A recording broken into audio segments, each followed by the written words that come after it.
Rakan Pintu.co, Kepala Dinas Perhubungan Aceh Teguh Faisal menyambut antusias ekspor perdana nilam Aceh ke Perancis melalui jalur udara sebagai awal baru dalam sistem transportasi komoditas unggul Aceh. Dengan memanfaatkan jalur udara, proses ekspor dapat dilakukan dengan lebih cepat dan efisien. Sebelumnya, 1 ton minyak nilam asal Aceh diekspor ke Perancis oleh PT Ugreen Aromatic International, anak usaha Atsiri Research Center, Universitas Syah Kuala, Banda Aceh pada Minggu 13 April 2025. Minyak nilam dengan nilai ekspor 1,5 miliar itu dikirim ke perusahaan Natgreen, Prancis.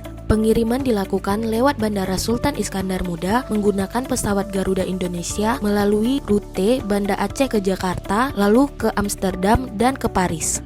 Penggunaan jalur udara ini memangkas waktu pengiriman secara signifikan dari sebelumnya hampir sebulan via jalur laut menjadi hanya 2 hari.